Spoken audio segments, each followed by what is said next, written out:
Will Crabtree here with Gorilla Gurus and Tampa Printer at the Gorilla Gurus Marketing Happy Hour. Today's topic is Xander and cross promotions, and our guest is Matthew Juair from Bay Cannon Brewery. How you doing today, Matt? Hey, what's going on? Going well. And my co-host today is Mr. Michael McKiernan.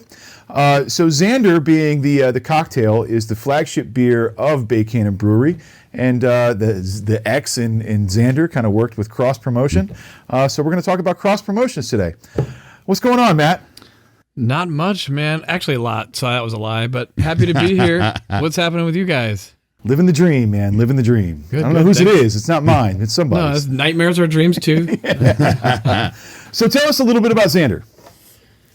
Well, Xander was actually our third beer we ever made. It was piloted a little bit prior to the brewery opening. And it was just we love, Joe and I both love, Joe is our head brewer and co-founder, both loved Mosaic hops, which is just a really, really aromatic and flavorful hop. And so we just did 100% Mosaic IPA, and we were playing with that recipe while we were building out our pilot list of recipes, doing shows and things like that. And people just tended to really like it. It was refreshing. It was good. So that was on the original 10 beer lineup. And it was gone real quick. It wasn't even called Xander then. It was just Mosaic IPA. And it was gone fast. And then people started getting pissed off when it wasn't on tap. The Mosaic IPA wasn't on tap. And so we put it in cans for the first time just to see how that would go. Because we never planned to make beers more than once. We just wanted to be very taproom oriented, move it. But, we want to listen to customers too. And they were pretty clear about that beer needing to be around, and so it just eventually found its way to being, our flagship beer. Really, we have 3 others now that are part of our core offering, but Xander was certainly the vacuum for all of that. Now I know when I go into like an ABC liquor, I can typically find Xander. It's distributed around Tampa Bay. Yeah, that's awesome. We were able to. Hey, look, the can. When I said we canned it, that was just for our tap room, and that was with a mobile canner that came in when the COVID shutdowns happened. Things, started moving pretty quick. We didn't have product on shelves at stores, and that was a pretty big oh poop moment for us because the liquor stores were open and we weren't. You can curse, by the way. You okay. Don't have to say oh poop. Okay. Good. That's fucking great. All right. Why don't you guys crack these things open? Yeah. So let's take a look at what this hazy IPA looks like.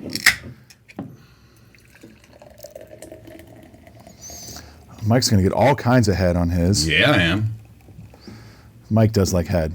I mean, who can blame him? That's a pour right there, though. Oof. There you go. That's a good pour. That's a pour. Xander is, hazy. Hazy is the style, or really it's the slang for New England style IPA. Okay. Which started, Upper East in a more fruit forward, it is very hop forward, but mitigated bitterness is how the New England IPAs have differentiated themselves versus traditional American or West Coast IPAs, which were all the rage. Deschutes, Mirror Pond, and there's just a lot of Pliny the Elder, just really old traditional beers that most people know, and that was that style. And people love bitter, but not everybody. And so, as a person in this industry, I can't tell you how many times I listen to people tell me they don't like IPAs. What they mean is they don't like bitter. Mm-hmm. And so this is a representation of a style of beer that can maybe help those people come to the table. And in many cases, it's done that because I've had people at the brewery over and over be like, well, I don't really like IPAs, but that one's pretty good. That kind of thing. I'm in that camp. I'm not a big IPA guy, but I do like Xander. It is a good beer. And unfortunately, I'm not drinking a Xander because there's very limited supply of it right now. Like you guys are almost out of it. Incredible. Yeah, well, I would, if you would have said bring 3, I would have been able to do that. But we think we have like 12 cans left at the brewery. We've got some more on order along with a bunch of stuff from our new partners that we got with. We'll probably talk about that. But we've had to make a pretty large change, and production is part of that from a distribution standpoint. And so at the moment, things are in pretty short supply at the brewery, and hopefully we'll rearrange things. It's kind of been like that since COVID. It's just kind of, oh, we got a bunch. Oh no, we don't, or we got a lot, and it's just kind of been up and down, and for various reasons. And I think everybody's sort of feeling that, whether it's supply chain or whether it's flat out can't get something, pricing, everything's kind of in flux. So we'll just make as many beers as we can at the tap room, and hopefully we'll get Xander in there pretty soon. Xander is on tap, and so when those cans are gone, I mean, it's still going to be available on tap. But right on. Yeah, and I recommend anybody go to the tap room. I was there yesterday. Yeah, went there for brunch. It was fantastic. I love the tap room. I love Big Cannon Brewery. The food there is great. The beer is good. The service is good. It's a great spot. Appreciate that, man. Yeah, I think it's obviously we wanted to be a community center style brewery, a neighborhood style brewery. We're probably built a little bit big for that, which was an error on my behalf. But I was cutting the size of a brewery in half from what I came from, and so I thought I was getting small enough. But we knew we wanted it to be an experience when customers came that was enjoyable, that the decor represented a good vibe, that the food that we had to offer was above average for folks going into a brewery or a bar.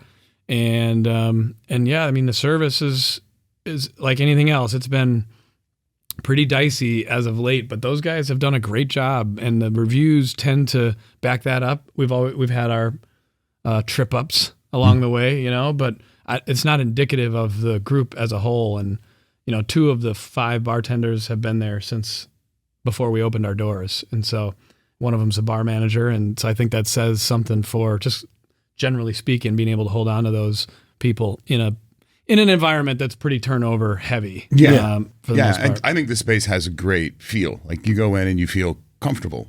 Like, a lot of the tap rooms feel almost clinical. Right.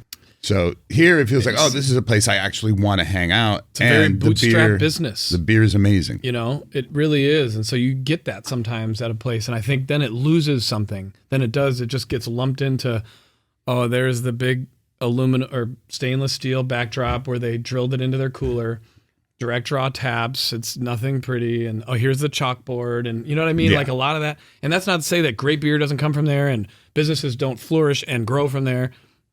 But we knew going to West Tampa and the building that we got that it had to be more. It had to be more special. We had to be able to bring people there, keep them there.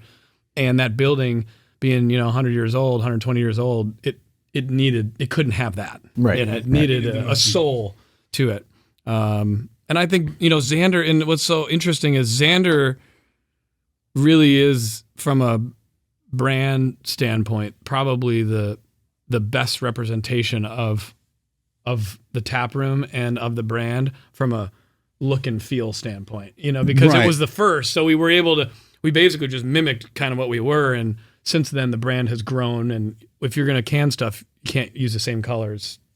So, you have to sort of mix it up. But in the tap room, you'll find these teals, and you'll find the coppers, which is, sort of aligns with the dark orange on there, and the hibiscus. And so I think that's it's an appropriate beer all around for the podcast. I think it represents the venue really well, because it's not like the hoppy punch in the mouth IPA. There's something just kind of smooth about it, something comfortable. Yeah, it's different. It's got something to it, but it's also feels good. I remember I used to just drink this beer on a daily basis, and I used to have to just kind of tell myself, "Hey, hold on,"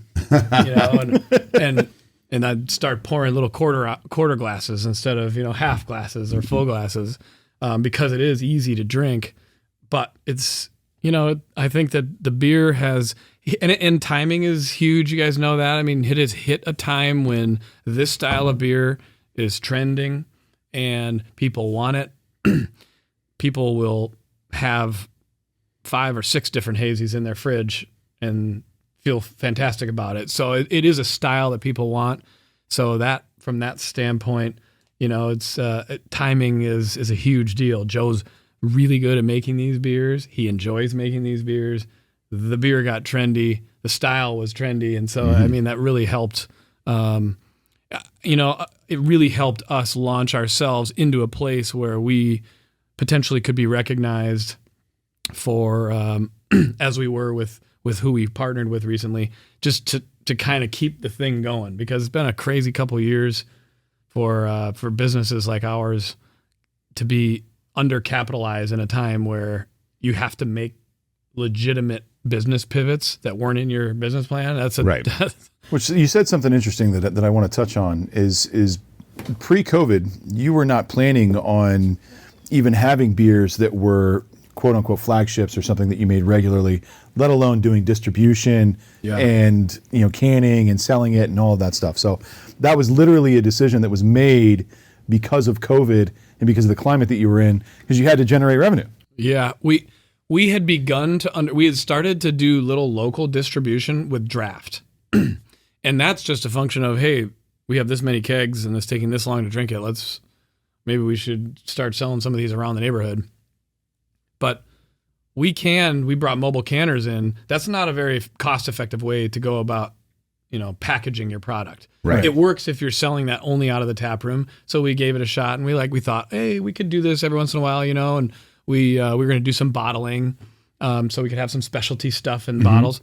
But yeah, we weren't built for that. We wanted to run everything through the tap room as best we could, and COVID was the real kick in the nuts on that, because it was as you stand there on March 17th, it was physically impossible for people to come to the brewery and for us to sell beer. Right. And so, or like we had, obviously to go happened, and people were very supportive, especially initially. But we knew that wasn't going to sell the product. Right. And so I it immediately wasn't sustainable either. It wasn't, no, and then when we started, and then we're like, oh shit, that we bought a canning line, and that we used our idle money, first chunk of idle money, to buy a canning line. And that was was like a 12-week process to get that. We got that, and we had sort of nickel and dime some of the mobile canning in the meantime, because when you look down the list of things as how this all functions, there's a lot of weird ones that you wouldn't necessarily think about. We will lose yeast and have to rebuy yeast every batch if we can't brew again, because the yeast will die. It has to go back in and work more to stay alive. And so, sure, if you can sell this batch, that's great, but you got to sell all the beer in all your fermenters and turn those over and make new ones.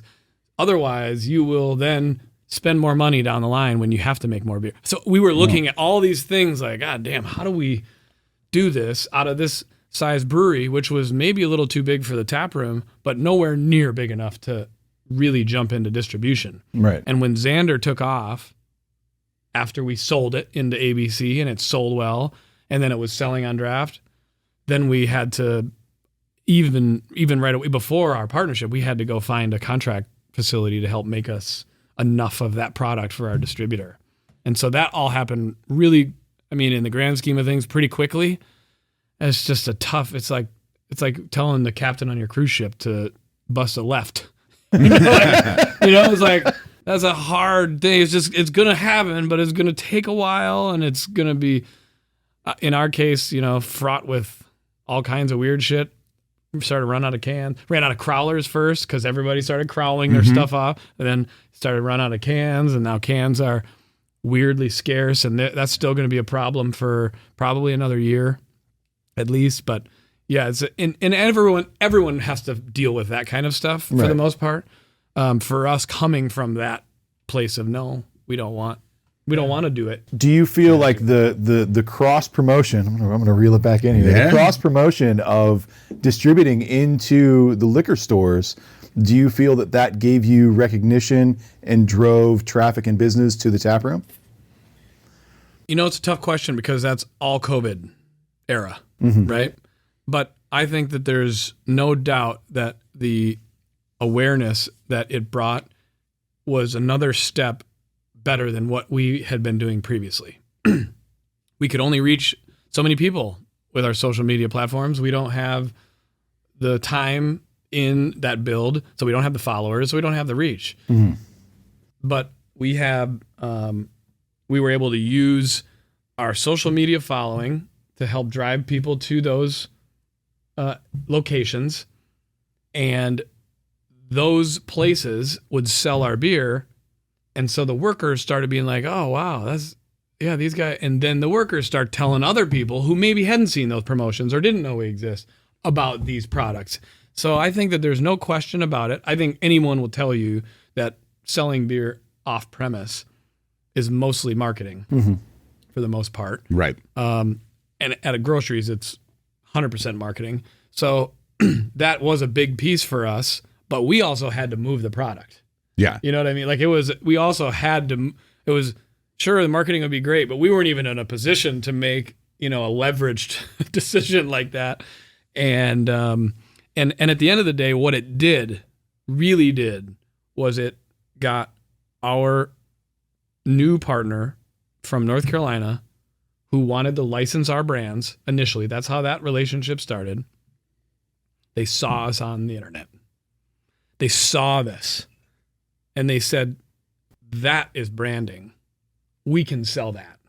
Right. That can go anywhere. Right. And sell that. What else do you have? And when you put 4 of our cans next to each other with the different colors but the similar branding, it looks sharp. It does. And so that is all that they cared about before they ever spoke to us or, tried the beer or any of that. And so I go back to, man, COVID really fucked us. Man, COVID saved our business. It's like in back-to-back sentences, we can really say that. Right. And that comes from our ability to take Xander, put it in a can and sell it and put it on the internet. Because in my 2-month meeting with ABC, they were like, damn, beer's moving really well for us for where you are in this process. We're looking at brands 12 months in to be moving what you're moving. So he's like, that's good. We're like, and that was viability. That was it. You know what I mean? Then we can build from that. Now we still weren't out of the woods, but I think there's no question that our ability to sell that, move it from the tap room to off premise, brought a lot of more options than we had, previously while we're sitting there thinking, oh shit, what are we going to do? Sure. That's awesome. I had it for the first time at the tap room. My wife and I host a lot. We do a lot of entertaining and we drink a lot of beer. And generally, I'll buy a case of piss, fish, whatever, and then I'll have good beer. And this, like a lot of my friends drink Xander now because they've been over to my house, and it's a striking can. It looks great. It does. And it's a really great beer. So now when I go to my friends' houses, I see that in the fridge. And so man, thank you for that. That just works. Great. Yeah. No, it's really it's there are small things when you hear that are really neat to hear, because you guys know this. People put their heart and their soul into what they do, especially entrepreneurs that are trying to build something. And whether you're faking it to make it or not, sometimes doesn't matter, because I understood what the bank account looked like, but I could still go drive around to ABC and see my beer there. And for me personally, I'm looking at the cooler and that's just kind of all that it is.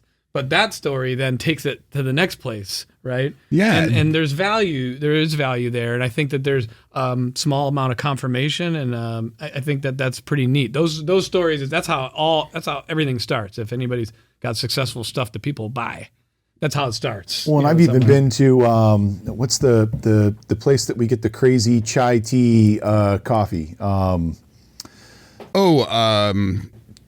Blind Tiger. Blind Tiger. I knew it was Tiger something. So like Blind Tiger, they have 1 or 2 beers, and one of them is Xander. Yeah.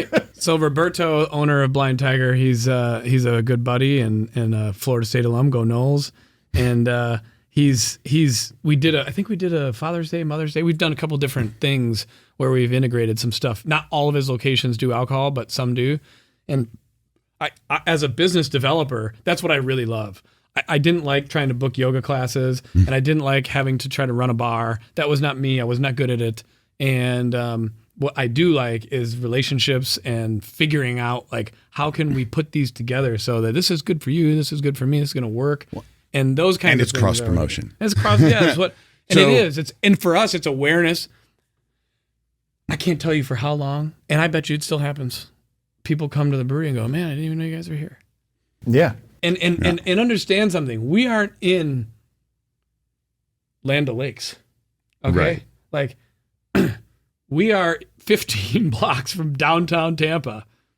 Yeah, it's in urban. one of the most historic neighborhoods of the entire Bay Area, and it's been abandoned. It's been a tough run for the area in a while, but we're right South Tampa. You live there. You know how close.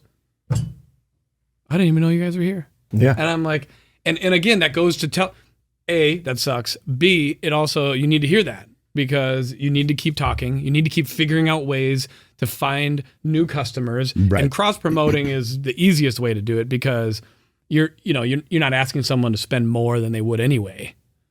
In Roberto, in Blind Tiger's case, right? They wanted to do a beer. Okay, so we'll do that. And it makes sense for them because they are for discerning tastes. They don't sell crap. Like everything they make is quality, high end. So if I see your beer in there, I'm going to assume it's really good. Yeah. And especially if I don't know. Oh, what's that? Yeah. Oh, that's local? Where? You know? Yeah. And I think that we have been able to do that pretty well. I mean, we haven't had the budget to do it how we have. You know, Will, we've talked many times about what geofencing and all this, like this budget that just doesn't exist and didn't exist for us. And so our ability to go out and just find partners like that, Gus over at ABC, who's one of the main guys in the States craft team, we just struck up a relationship. He's a good dude, and he wants to be able to help small business. And of course, for his business, he wants to be able to offer something new that isn't available and that's different and that moves. And so, that was big. And those different things like that work. And I think we can take it into the other room. And when we get over there, jump into what I think is one of the greatest cross promotions I've seen, Meat Raffle. Let's do it. So let's move over there. Go talk about Let's go talk about the meat raffle.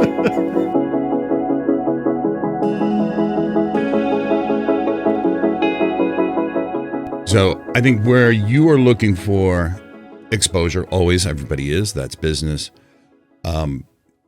The people that you brought in for the meat raffle, I thought were really interesting because they've always been boutique. Mm-hmm. So like whether it's an exotic meat type place or there's that one farm up north, yep, where they raise the cattle, like it was fantastic. And it's a meat raffle.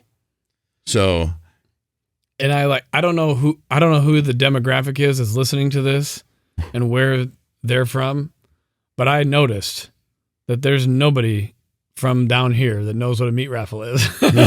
No, I was clueless until you brought it up, and then he knew all about it and got all gung ho, and I'm like, all right, meat raffle.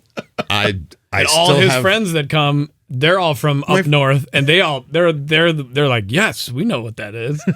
And my friend Michelle keeps winning the big prize. Oh yeah, that's right. It's not fair.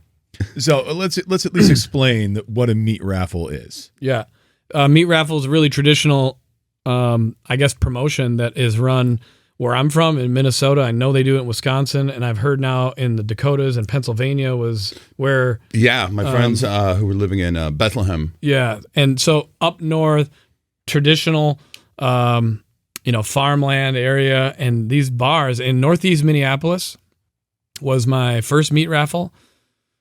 It was just a dive bar that just went and got some meat from a local butcher, and that was what they did. I did it weekly, I think. That was what they did on Tuesday nights. Come on in, we're gonna raffle off this meat, and they crushed it.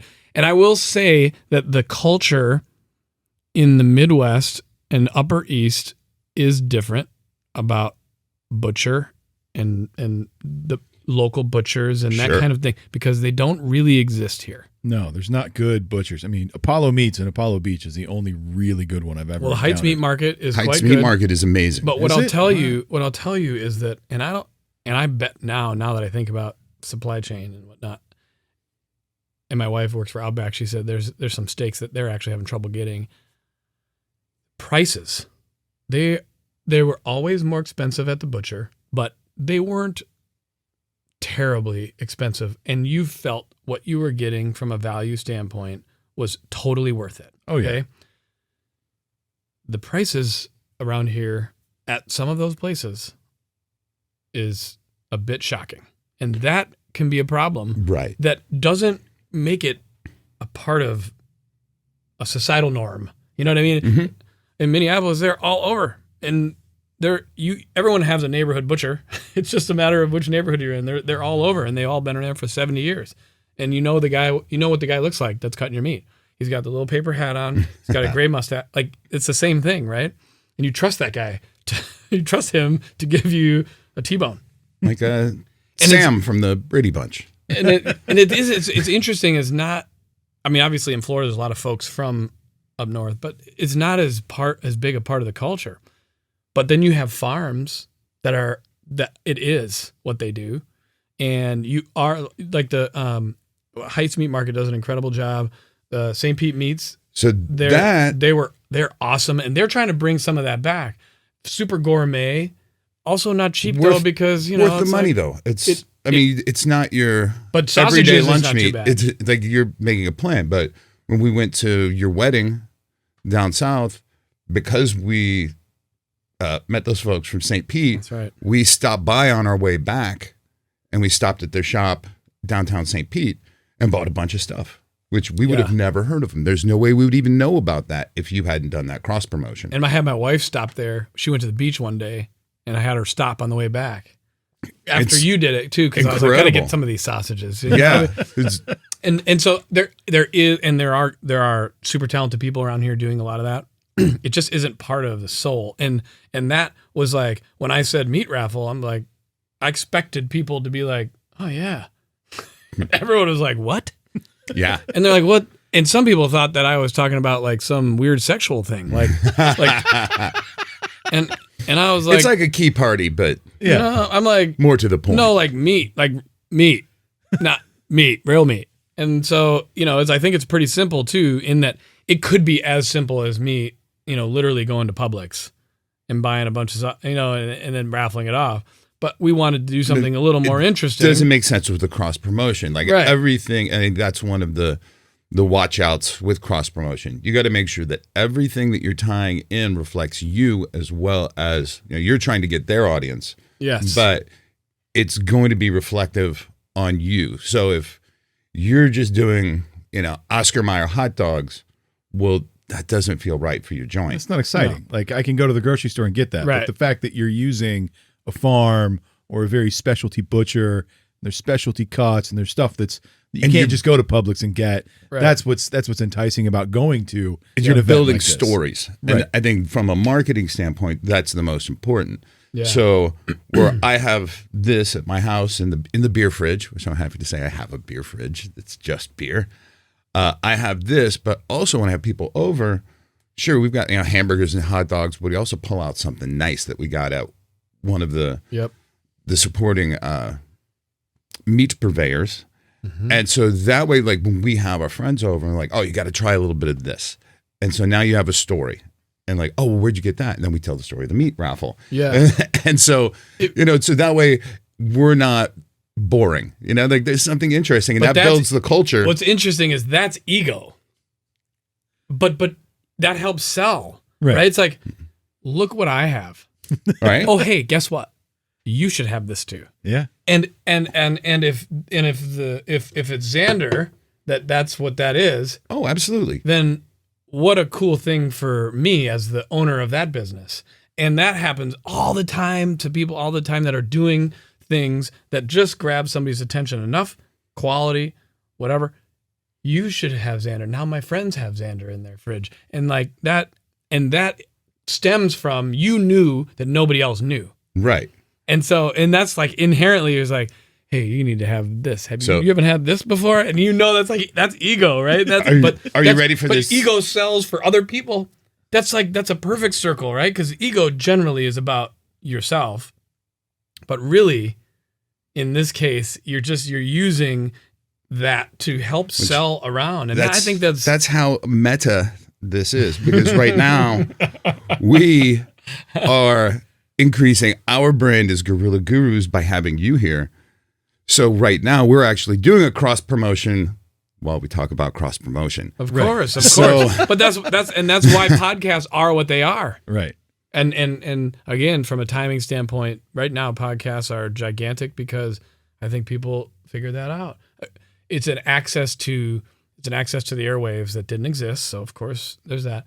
And you know how much radio charges for ad space? No, it's insane. And it's not even TV. And it's not the audience. The reach has gone exponentially down. It's generally not the audience you want. Right. Like who actually listens to the radio anymore? 14-year-olds, 12-year-olds? I don't know. I got the MJ morning show on when I take my kids to work to school for about 15 total minutes. Yeah. That's because it was on one day and I thought these guys were clowns and I thought that was funny. So, so I leave it there. Well, that's not much. With cross promotions, so it's something that we all see, the giant ones. You see everything from, classic is the Happy Meal. That's always been a cross promotion. Yeah. There's always some movie or some toy. They're pimping whatever they're pimping. Mm-hmm. And those companies always take a huge loss. Like McDonald's is like, you want this? You're going to pay us. Oh, yeah. To sell. It's marketing dollars. To sell. And all those companies have marketing dollars. Right. That they're looking to spend on what better way could they do it than having it in a freaking Happy Meal. Oh, yeah. I mean, that is gold. You got the branded box. You got the toy in the thing. And then I still buy them. You got the kid in the back seat screaming, "I want a Happy Meal!" As soon as you drive by those golden arches, I want a Happy Meal. And then this idiot, I'm like, "Ooh, that toy's cool. I totally want that." Oh, I had all the California raisins. I had all them motherfuckers. That is awesome. I mean, so it's and then you've got like I just saw Popeyes has got Megan Thee Stallion meal. I'm like, okay. Oh. That makes sense, you spicy bastards. Mm-hmm. They all copied. Get something dirty. They all copied that. Yeah, promotion. And the biggest one, probably the biggest one of all time, is also McDonald's, and that's Monopoly. Oh yeah. I mean, dude, the Monopoly game. Right. So I mean, but it's so incredible. I mean, it became McDonald's, and this is probably one of the few times this happened, it became less important what you were eating from McDonald's because you were trying to win some bullshit Monopoly game that was rigged against you. Oh, right. Yeah. And it was literally rigged. It literally was. We know that. It's a great documentary. Yeah. And so that, I mean, but that's incredible. McDonald's has done things correctly at every step. In large chunks. Right. The chicken sandwich story is one of my favorites. Everybody, all the other players out there were doing chicken sandwiches and they were crushing it. And all the franchisees were yelling at Ray Kroc, "We need chicken sandwiches. We need chicken sandwiches." Ray Kroc was like, "We need locations. We need locations." And literally the first day that McDonald's introduced chicken sandwich, it was the #1 seller of chicken sandwiches in the world. So, like that. If Monopoly is willing to play ball, which is the maker who made Monopoly. Is it Hasbro? No, Parker Brothers. Parker Brothers. Okay. I mean, we're talking that level of that's like so and so performing at the Super Bowl, right? That's like this cross promotion doesn't get any bigger, right? These two who plays brands Monopoly anymore? Well, all of a sudden people did again because it's front of mind, right? Oh, yeah. That would be an incredible stat to know. Yeah. Is what were the sales of Monopoly games like 5 years, 2 years, 1 year prior to the launching of that? Yeah. And then what did that look like every time Monopoly came out again and the game sales? You see it all the time when artists die. Oh, yeah. And their music sells, right? And you're just like, oh, dang. Now, are they doing the Monopoly promotion again, or did that documentary kill it? No, I think they did bring it back. They did recently, but because they got so much hype off of that documentary. Seriously, we'll do it fair this time. We promise. Well, and I think it was the marketing agency that wound up. The marketing agency that was running the game that was printing it. Yeah. The marketing agency and the printing company, the guys that were running it were actually pulling the game pieces and then teeing people up to win it, and then taking a piece of the money back. Like, it was all kinds of shady. It was it's unbelievable. And fantastic criminal work. Ripe for it. Oh yeah. Who's gonna possibly catch you? Yeah. For decades, right? Right. Like, I mean, this is. Well, I wanted to win so bad. I know it was easy because I was the sucker that just was like, oh yeah, just needed the railroad. Where's Park Place? Damn it! Well, and that's not. It's so huge, like those kind of massive corporation tie-ins. But to bring it back to kind of what you've done, like say with Blind Tiger or the local venues around, that's something that anybody can do. The challenge is finding something that you really align with. And I think from a local business where we primarily just work with independent businesses here in Tampa Bay is, working with them of like, do it with somebody you actually like. Mm-hmm. Don't just grab the audience. Do something that you can have a long-lasting relationship with that makes sense. So I look at one of the best cross promotions is PBR and Fest, the big punk rock festival in Gainesville. Yep. It's synonymous, and all of a sudden, all the punk rockers are drinking PBR. It's the only brand for the longest time. This year's the first time it's not PBR. Yeah, which is crazy. Joe knows some of those people, and we're working on a craft version for that, and it got postponed, didn't it? This Fest is this Halloween. Oh yeah. We're talking about it for next year now because it just got things got too crunched for everybody. But yeah, we were talking about that. Who is it this year? Well, it went from like 300 bands. No, I mean the PBR. Oh, it's Miller High Life. Is it? Yeah. Hey, the champagne baby. Champagne makes sense. I'm not gonna kick it out of bed either. I'm like, all right. I mean, honestly, almost everything that we do from a promotional standpoint at the brewery is cross promotion. I mean, if we have music, that's obviously that. We do drag queen bingo. We've got the market that was yesterday. It's a West Tampa market is run by someone else that we collaborate with, and obviously all the vendors that we want to come to. Yeah, and I met her yesterday. She was really nice, the gal running it. Crystal? Yeah, she was really cool. Meet Raffle, everything that we do, those things are hopefully going out to find new audiences. Right. That are, that maybe the drag queen bingo people aren't coming for the meat raffle or vice versa, but we want to go get all the different types of people, the best. We were trying to do the best we could from an awareness standpoint to let as many people and different kinds of people know that we existed. And I think that the best way to do it is to just pull in other people that have their own followings. I mean, it really is. You're still doing trivia, right? I saw some grumblings online the other day about the company that was doing trivia. Like, oh yeah, KKN is no longer doing trivia. We're doing trivia. Phil runs that, our bar manager now. So we've transitioned that to in-house, so to speak. And he's always been the trivia bartender. So he's a fan and he knows how to do it. And, I mean, those guys, Trivia Nation did a great job for us and we loved having them. And Kelly was great. Also, the owner is great too. He didn't do that. Someone did it, and it got straightened out pretty quick. But yeah, the trivia happens Tuesday again. That was a cross promotion before last week too. It's expensive. I'm not saying they're not worth it. It's just one of those things. It's hard to do. We'll see what the numbers look like over the next month, and we'll be able to do because it's not cheap. It's not cheap. Well, and there's ways to do a more guerrilla style cross promotion. So for us, pretty much almost every live music venue, you're going to see our logo because we put it on all of the Safe and Sound, the Neva. Do you want to be the Gorilla Guru stuff? Trivia Tuesday night? Gorilla Guru Trivia. We could do that. Yeah. I have actually DJ'd and ran trivia nights before. Once upon a time. That'd be awesome. We could do a guest spot. That would be fantastic. Yeah. Just splash the logo up there. I think most business people generally, well, maybe not super corporate, but most entrepreneur people, it's how we think.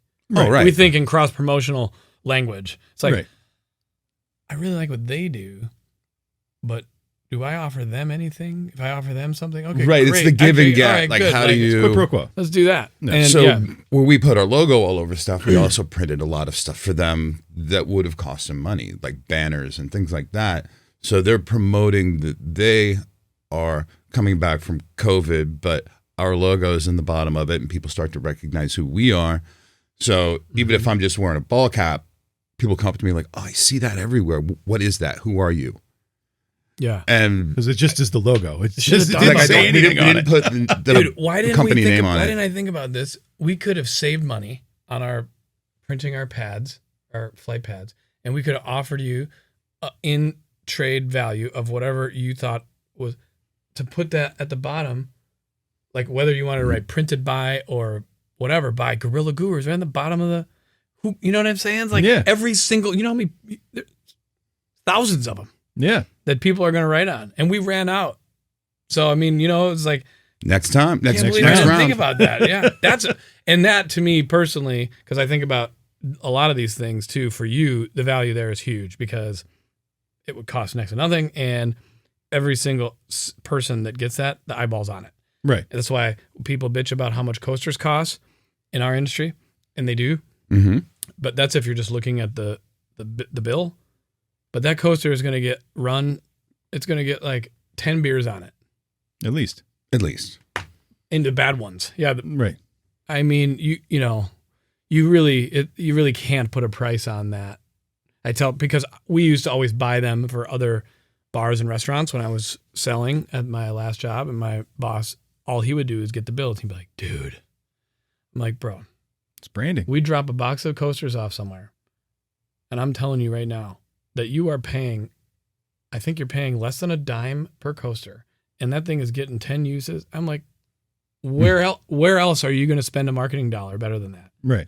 And then he'd be like, yeah, you're right. But still, it's hard for people to get past the fact that this was an $800 thing, this box Right. of coat. You know what I mean? Like, but there's so much value. There's so much value in figuring out how to do that both ways, that I think most of us think about it. I just did now, and I'm bitter. the hip. I'm bitter. I didn't think about it before. Well, you're going to need more pads, and we always need more branding. So Yeah. I'm sure we can work it out. So from a business owner standpoint, Matt, like what advice would you give to somebody that's, whether they're just opening a bar or a restaurant, or even just an entrepreneur trying to come up with some ideas for some cross promotions? Like, you've had a lot of success with that. It seems to be your primary form of marketing and branding. What would you give as just the main kind of do this and do it now? Yeah, I think the first thing that it's almost a foundational thing that I would change, or I would give as advice, is that somebody that's starting their own business, doing what it is they want to do, I think is extremely valuable at so many levels, including their family life. I just like everything that's involved. If you go to work and you hate it, it's tough. It's tough for everybody around you. It's tough for you. That's not good for your health. It's just all that stuff. And so entrepreneurs tend to do what they did because they were averse to that. Mm-hmm. And they I want to do this. I like this. I'm going to do this. The mistake comes when they think they can do everything. And, I realized pretty quickly that, and I didn't want to, but it had to be that way. I realized pretty quickly I was doing 80% of my day I hated doing, and in some cases was not qualified or good enough to do. And that's one. If you want to start something, put a team together that is either in it with you or you can afford to pay, just however you are going to capitalize your project, etc. Because if marketing and branding and business development, if that's your thing and you're good at it and you can bring value to your business doing it, if you're not spending time doing it, what doesn't matter. What's the point? And there are other people who don't do that and don't want to do that, and in fact are incredible at Excel and QuickBooks.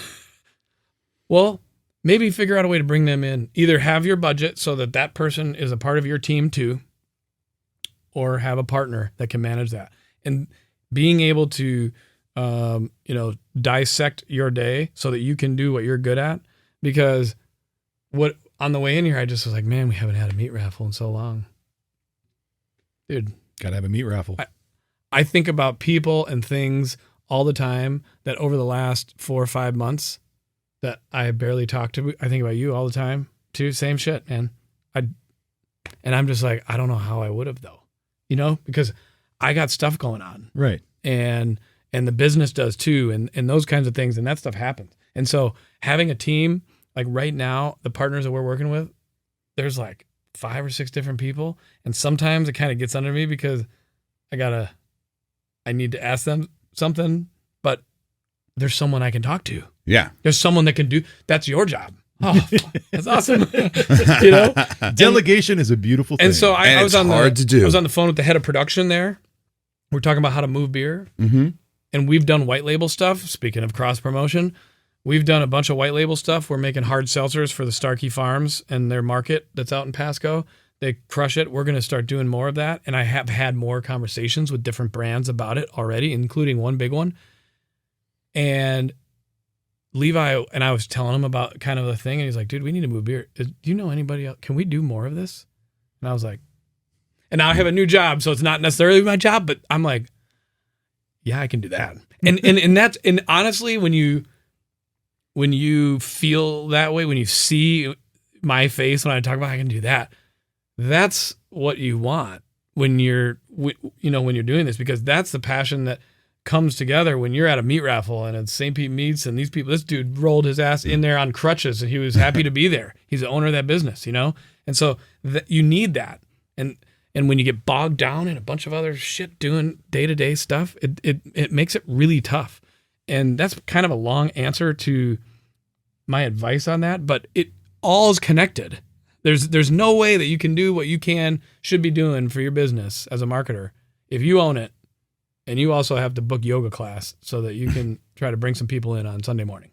Right. There's just no way. So the short end of it is get a team or get resources so that you can focus your time and your energy on the things that you actually enjoy, that make you light up, that get you excited about the day and that you're passionate about, so you don't spend your days doing the mundane stuff that's working for your business instead of working on your business. Yeah. You should know what the books look like. You should know all these things, you know what I mean? But I'm very, very a big proponent of you need to do what you're good at.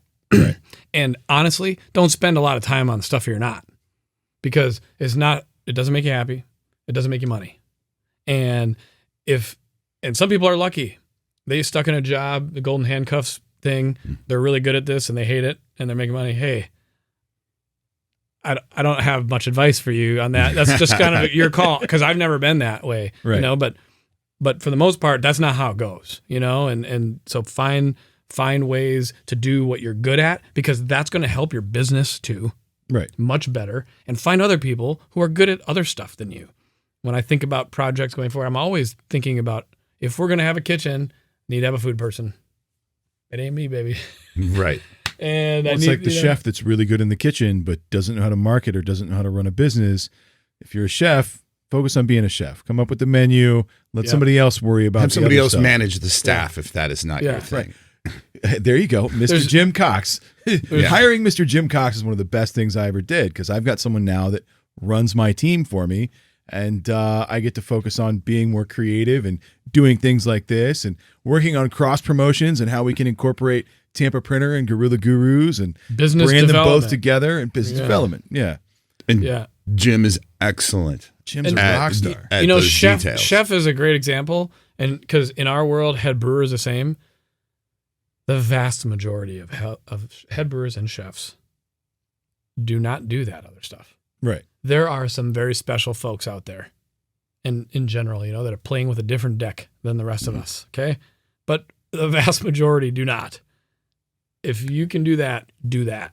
Right. And we'll find someone else to do this. Right. And I mean, Wolfgang Puck, like some of these people that are obviously different. But the reality is, if you're a good leader, you delegate and hire those people. Yeah. And, and then those people got to do the job. And that's a tough thing for small business because it is. You don't have, I'd have hired 3 different people. And with what? Well, it's sort of the challenge that we run into quite often is cart before the horse, right? Like, do you hire people to sell before you hire people to fulfill what you sell? Or do you hire the people to fulfill before you hire the people to sell? No, because if you've got people if you got people to fulfill Yeah. and you don't have sales, then you're paying people to do shit that you don't have anything for them to do. Where if you're paying people to sell, I can get the fulfillment done, right? So if I gotta pull all-nighters, I'll get the shit done. No matter it's what. Definitely sales, but it's not a blowout. Right. You know what I'm saying? Yeah. Like I can probably sweet talk somebody until the things get done for a minute. But after order 3, if you're still bullshitting and not getting my stuff done for me, I might find somebody else, right? And so you gotta be able to sell it. Yeah. But it's so funny, sales and production, sales and marketing, but sales and production have an incredible relationship. Like, you really need those people to be willing to fight each other. Absolutely. Because like, one's going to say, "Hey, I sold this shit, you better have it." And the other one's going to be like, "Hey man, you better sell the stuff we got." Yeah. And nobody's wrong there. Right. But yeah, everybody goes through those challenges. We have, I think we have a strong foundation in rocky waters to try to build something that I think will continue. And cross promotion's a huge part of it. It will continue to be. West Tampa is growing, but it isn't, where it will be in 2 years from now or 5 years from now. And so we'll just kind of keep it going. And I believe we have done a restructure now in some cases that had to be done, but that can really help us do that the way that we've wanted to, and well, and then include others and continue to include more and more people that can, that we can team up with. Yeah. I mean, a lot of the cross promotion thing is getting people, like, don't think about who you're going to use. Think about who you want to be in bed with for a long time. Like, who can mutually benefit us. Like, I think they're cool. I like having meetings. Like, I don't think I want to do cross promotions with anybody I wouldn't be comfortable having a beer with. Mm-hmm. Because that's our vibe.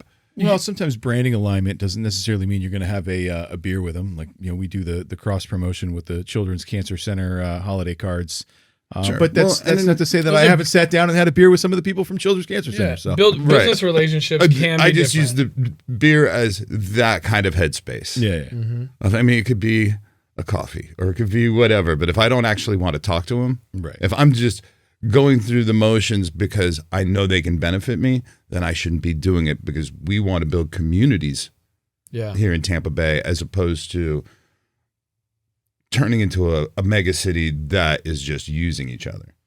Well, and I think there's something to be said about cross promotion, and that it should be mutually beneficial, right? Yep. So in the sense of, you need pads and we like branding, right? So we print your pads at a discount and then we get branded on it. Or the Blind Tiger, they wanted to offer some beer, you have some beer.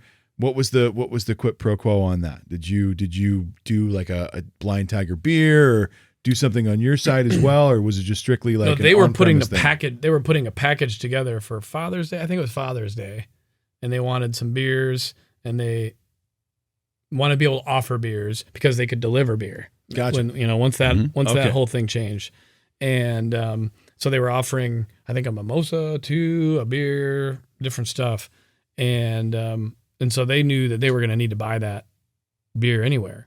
And so we were like, hey, you could go to Pepin or any of these distributors, you get whatever you want, but come to us because we're nobody, and that's a little more special. Right. And Roberto, from Roberto's standpoint, he didn't care. He knew he was going to pay X no matter what. Right. And so just try to find something that was a little bit different and neat. We try, and we try to keep doing that kind of stuff too. Sometimes that it begins to change because scale changes, because I had some people like, oh man, we would love for you to make a CBD seltzer. That's our brand. And I was like, can you take 7 barrels of it? Like your medical office. No, you can't. Well, could you white label it and do the same CBD seltzer to multiple head shops and dispensaries and various different places? Then it loses its luster. It's all work. Yeah. You know what I mean? That's a lot of work. Because then you got to go find it and sell it. And we already have a brand. We already have it. Right. That product is great. I have it in my fridge too, actually. Oh, I love that product. That's gonna go scale too at regional, national. The pomegranate one I love. That's so funny. Peach sells better, but it's. I prefer the pomegranate as well. A little more tart versus a little more sweet. Yeah. Yeah. Well, Matt, tell people how they can find you. Tell people where Bay Cannon Brewery is and what the deal is. Yeah, we're at Bay Cannon Beer Company on Instagram, at Bay Cannon Beer on Facebook. We are here in West Tampa on Main Street, 2106 West Main, right between Howard and Albany, right off of Howard Armenia exit on 275, and Bay Cannon Beer Company. Bay Cannon, what are we, .com? I think just baycannon.com. Just baycannon.com. Yeah. Oh, I need to talk to you about that. Just baycannon.com. We'll continue over the next 6 months. I think there's going to be a lot of changes, all good, coming to the brewery. More SKUs available for online, and just a bunch of different beers on tap that will get things going even better than we had it before. That's awesome. Well, Matt, I really appreciate you joining us today. It's been great and more than I even expected from the cross promotion standpoint. Mike, it's always great to have you as the co-host. I love being here. Thank you, guys. Yeah, happy to be here. It's good to see you guys again, and I really appreciate it. Yeah. Thank you, guys. Everybody have a great one. Cheers. See you next time.